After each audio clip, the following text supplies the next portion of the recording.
on today's episode of things you might find at the dump. Can you believe somebody would throw something like that out just for a guy like me to find it at the dump? Now, unfortunately, this one didn't come directly from the dump. It was basically one step away. This was a swap meet find, and I'd actually seen it for sale for going on 2 or 3 years in a row. Nobody else would buy it. Apparently, I make bad financial decisions, and it came home with me. We're going to see if we can't bring it back to life and return to some of its former glory. What was the price again? For the huge sum of $50, this thing followed me home. And now, I guess we're committed to actually trying to bring it back to life and put it on the trail once more. I mean, it'd be worth at least $55 if it had a beer holder somewhere. And it would have sold faster probably. You never would have got it if it already had a beer holder. So that's going to be something you're going to want to have on that. We can have dual beer holders on that probably. Yeah, double dual. Yeah. Double dual beer holders. It'll dial down the trail. Not bad. Are the skis rotted? No, they're still actually solid. They're holding water from the top side, so that's a good sign. That's how you know they're good. They're not like those the natty light skis that you see laying around here. No, there's no actually that's just on your sled. You want those extra holes in the skis, that way it throws snow up on your track. Yeah. See, that's actually a longevity thing. It helps the slides last longer. Not a lot of people know that. Exactly. That's a pro. Keep that to yourself out there. Well, after sitting here for a while, about time to finally start working on this thing.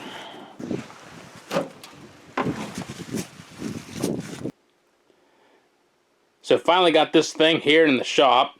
Gonna let it thaw out and, well, get water all over the floor. Once we get all those preservation pine needles out of there, we can start seeing what we got to work with. And there's a couple of rust holes we can see from here.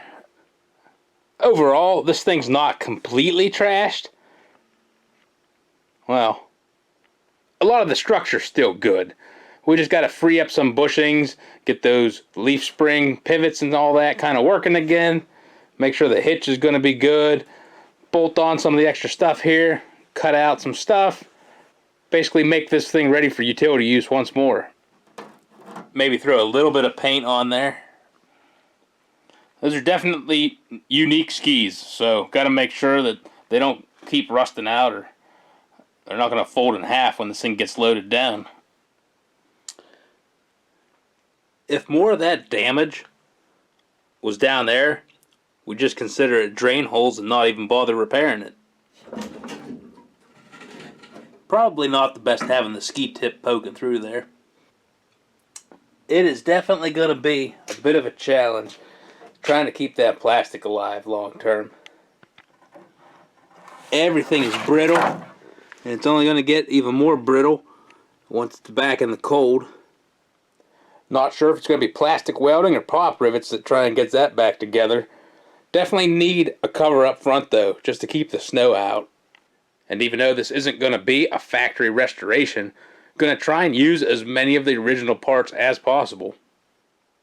After you pull the plastics off, it is surprising how much cargo capacity there actually is in there. The whole tub's almost 6 foot long, a little under 30 wide. So as we're tipping this thing up, apparently the entire rail's filled with water. That's just so the ice will straighten that all up when it freezes inside. We'll hit them bolts with some PB and start ripping it apart. Yeah, whatever that paint was, it ain't yellow no more. Couple more rust holes than first anticipated. Boy, them wear bars are worn thinner than my budget for this project. We only salvaged about half of the bolts. That's going to be a collector's item.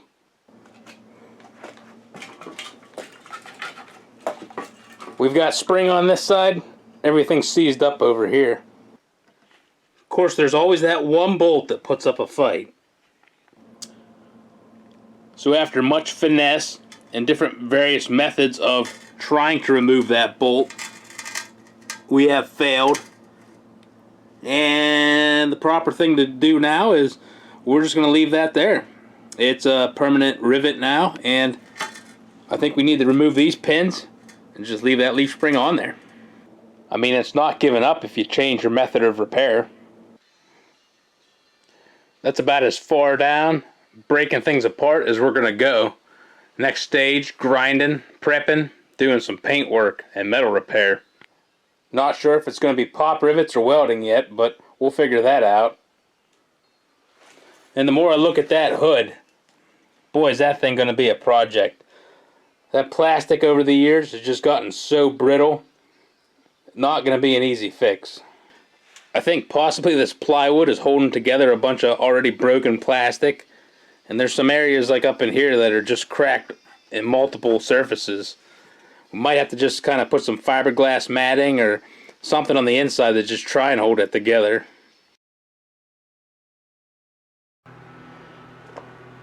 Well, you might not believe it, but motivation to finish all this rust grinding, well, that motivation's been lacking. Today's episode is brought to you by procrastination. Procrastination, the driving force behind the storing force on your projects. Side effects may include decreased storage space, prolonged rust, beer drinking sessions lasting more than 4 hours. Contact your local parts supplier to see if procrastination is right for you. Cut out the old backrest supports in here since we're going for cargo capacity rather than passenger capacity. And there's just more and more drainage holes popping up. So we actually took a tip from old Jethro, and we're going to throw some Osfo all over those terribly rusted areas to try and stop the rust where it is and at least give us a firm base to attach any paint or Bondo to. So I didn't read the instructions on the Osfo, and we apparently let it sit on there too long. I'm sure that won't hurt paint adhesion. So there's some belly pan in a can. So it's coming together. Now don't worry, we're not going to depend solely on tiger hair to hold things together. Was fortunate enough to actually find some OEM Ski Boose repair panels. And it just so happens that they're made out of aluminum. So even being fully aware that this is the wrong way to repair it, that tiger hair seems to be doing a surprisingly good job on that plastic. Now, along where there was any cracks, scuffed it up with sandpaper and then cleaned it with alcohol. And boy, this stuff, I'm surprised at how well it's adhering to that plastic. It's all so brittle that even if you tried to plastic weld it or plate it and rivet it, it was always just going to start cracking from the next point where you attached it. So this is doing a good job of hopefully reinforcing the entire backside around the cracked areas. I mean, there was a couple of Frankenstein stitches to hold it together initially, but you can barely tell from the outside. So we got the original wear bars here, and a couple of extras that were, well, in the randoms pile. They'll be pretty easy to cut to fit.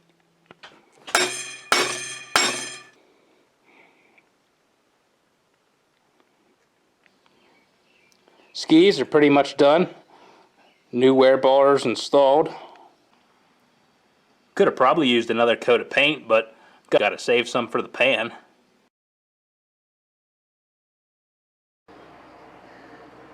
Actually had to buy a third can at full retail price to finish the job. That hurt. Alright, so had to let the paint cure for like 3 or 4 months. Now we're back actually working on assembly. Alright, it's coming together. The skis are about ready to go back. Got them new wear bars on there. Gonna reinstall some of the pins and some of the brass wear pads there at the front of the springs. Yeah, sorta. A little bit of compression to help drive them bolts home. Perfect. time for some touch-up.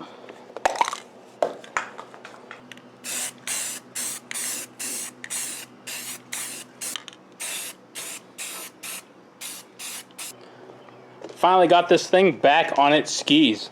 Been a little while. Time to put some plastics back on her. We'll find out how good that tiger hair does. Just slung a whole lot of rivets into the plastic. Maybe throw a couple more in, but it's pretty solid right there. Probably gonna make the purists cringe, but we're drilling some extra holes here along the side for bungee cords. This thing's actually gonna get used as a utility sled.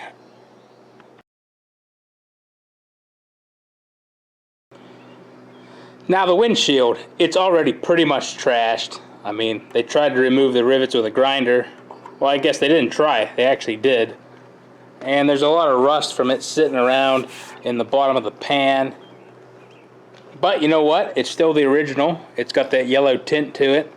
And there's a good chance that it might get broken during service. So we're gonna roll with it. Put a reflector on there for safety.